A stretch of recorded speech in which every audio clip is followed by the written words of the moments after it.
करना, उसे कोई बजाता नहीं है। और संदेश क्या देते हैं कि भगवान का जन्म हो गया है। और इसी जयकार आदि दुनिया जो होती है इसी से जान लिया जाता है कि इंद्र जो होते हैं वो समझ जाते हैं कि हो ना हो किसी तीर्थंकर का जन्म हुआ है। इसी वजह से ये बात अपने आप बच रही है। बताओ तुम्हारे जन्म होते समय कितनी बात बची? नहीं बचे? क्यों?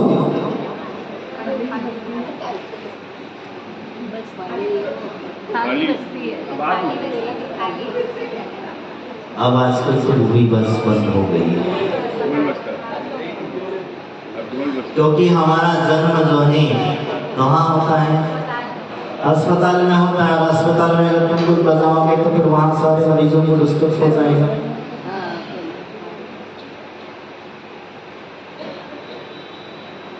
तो ये खुशी की बातें हैं।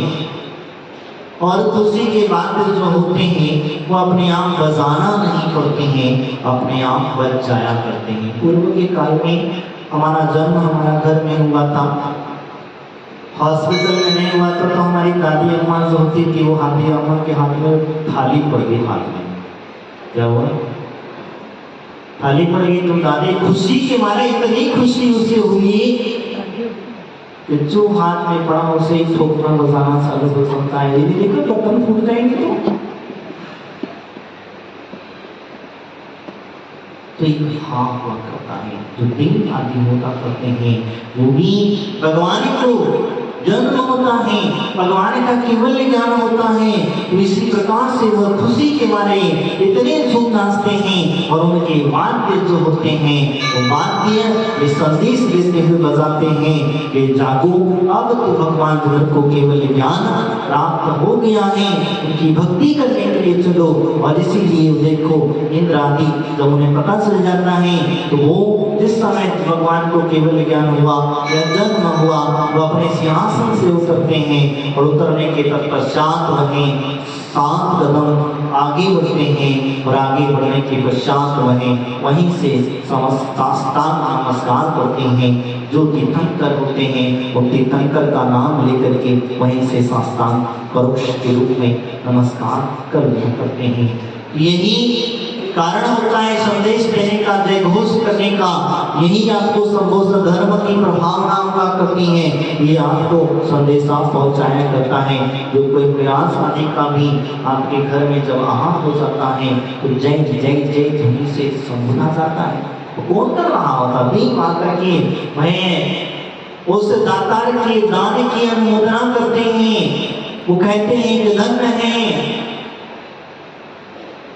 जो श्रावक आज ऐसी तपस्वी निराशों को अपने घर में आहार दिया, देखो क्या करते हैं। इसी प्रकार से उस समुद्र के अंदर में जो दुंदुभी नाम का वाक्य है वो प्रकट हुआ है। और जब प्रकट होता है तो वो बाजार कोई नहीं रहा है, उसे समझ में आ रहा है ना?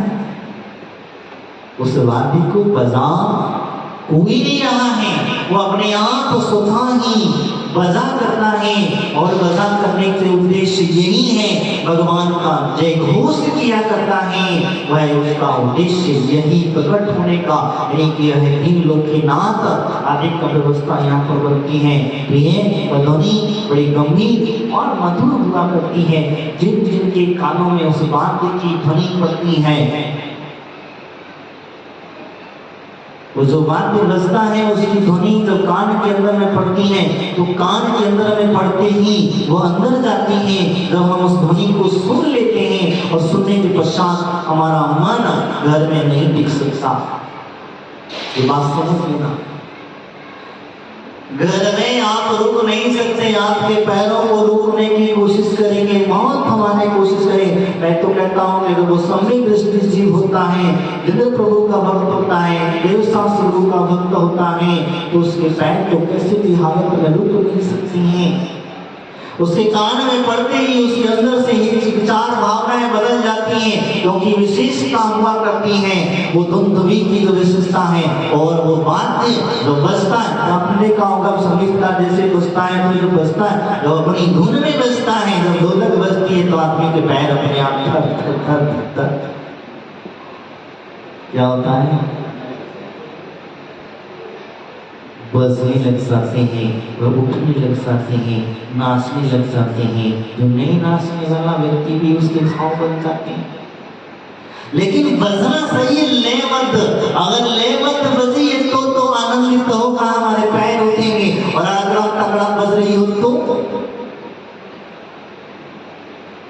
कहते हैं बंद करो इस बकवास को, वहां तो इतनी मधुर ध्वनि जो है वो मधुर ध्वनि कहां तक बाहर तक सुनाई देती है। और वो सुनाई देने का उद्देश्य वही है कि आप आए, समझे, तीन लोग की नाथ का जय जयकार करें, गुणगान गाएं। ये आपको बुलाती है, ये बुलाने का काम होता है। पहले के काल में राजा महाराजा जो भी संदेशा पहुंचाया करते थे तो नगाड़ा कटवाते थे, उनके एक नगाड़ा रहता था। बीच के अक्षर में घंटा या नगाड़ा रहता था, वो जोर जोर से पीट दिया, कटवा दिया जाता था और सुनाया जाता था। आदमी उस ध्वनि को सुनने के पश्चात में सुन एकाग्र हो जाता था, और एकाग्र होने के पश्चात उस ध्वनि का जो कौन व्यक्ति क्या कह रहा है उसे हम गौर से सुन लिया करते थे। ये बात वास्तविकता नहीं है, लेकिन यहाँ तो जिनेंद्र भगवान की जय ध्वनि, जयकार आदि की ध्वनि के माध्यम से आपको समझे से वो ध्वनि आपको दशों दिशाओं के अंदर में शब्दमान हुआ करती है। एक दिशा में नहीं, चार दिशाओं में, दसों दिशाओं के अंदर में गूंजती है। और जैसे गूंजती है तो ऐसे आपको वह ध्वनि क्या करेगी, क्या करेगी? हाँ, उस मौसम तक खींच लाएगी। संकेत देगा किसी और के देव जो देव हैं, तीर्थंकर हैं, जो अपने आप को कहते हैं भगवान हैं, ईश्वर हैं, आदि आदि मानते हैं, क्या उनके समस्या लगे? उनके यहाँ भी उन्होंने ये बात को प्रमाणित कर दिया है, भले ही किसी रूप में चाहे माने या ना माने। उनके यहाँ एक शब्द आता है अनंत आगम प्रमाणम,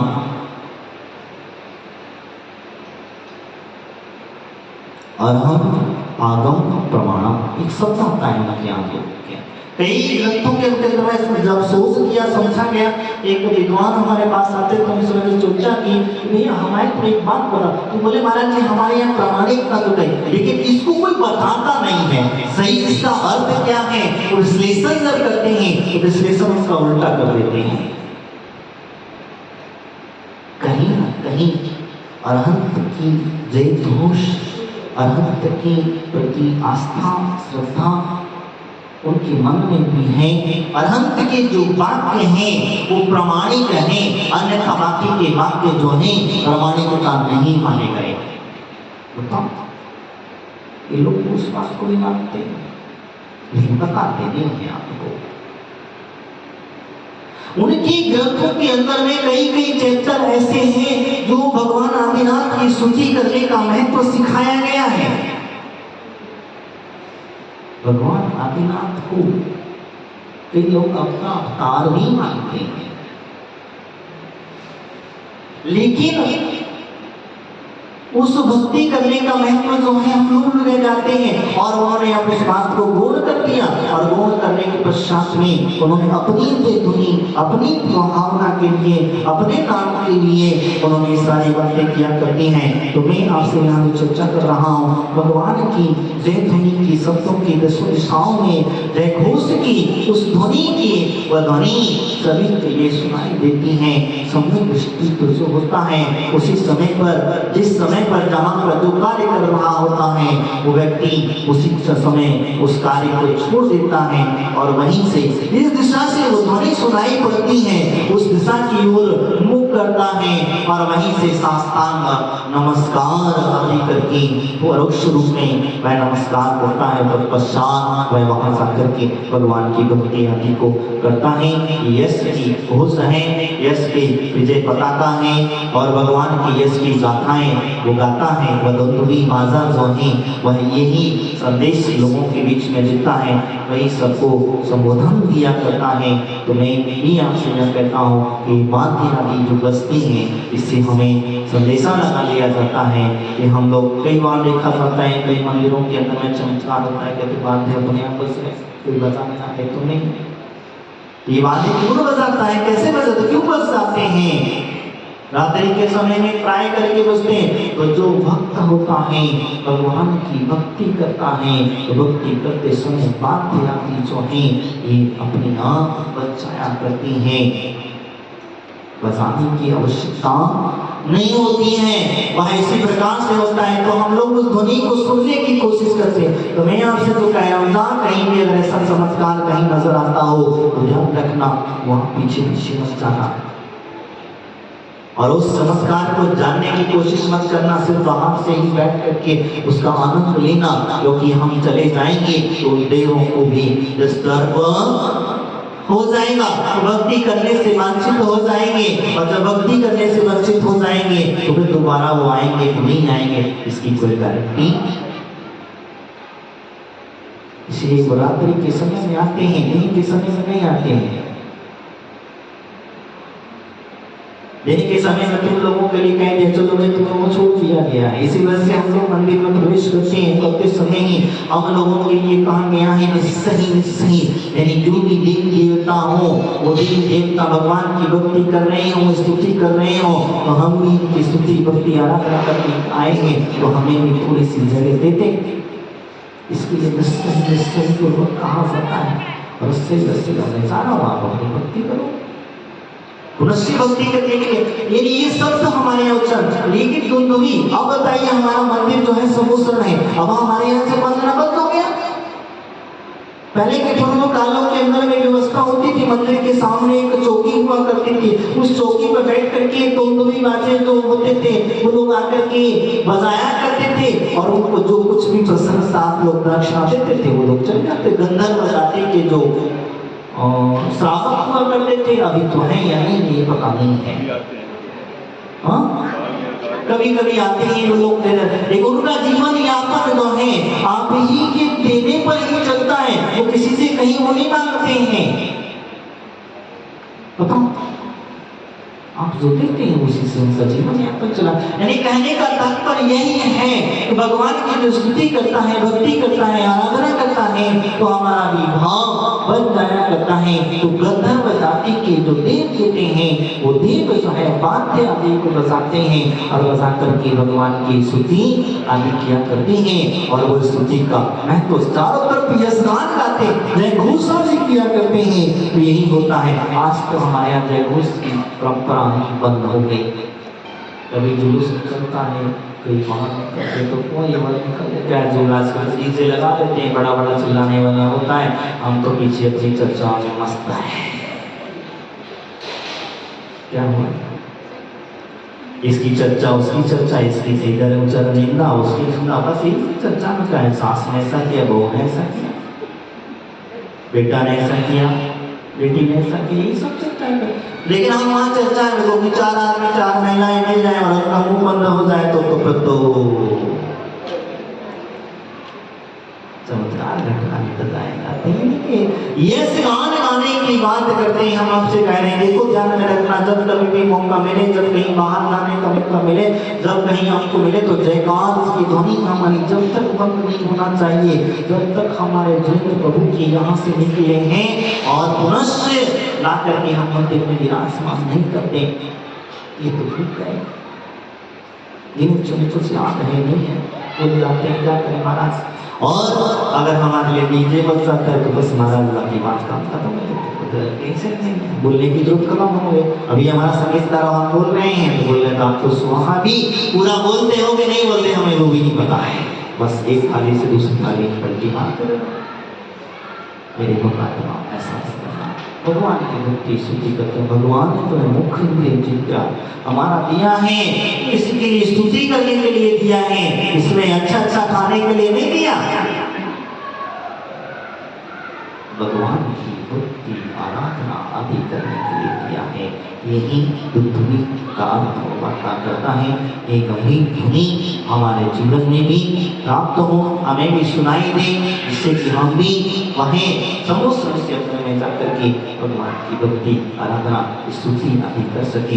ये हमारे जीवन का ये अष्ट प्रातिहार्य है, चाहे अष्ट प्रातिहार है। और ये अष्ट प्रातिहार भगवान के केवल ज्ञान का संदेशा हम तक पहुंचा देता है। ये अष्ट प्रातिहार है, भगवान जिस दिशा में भी जाते हैं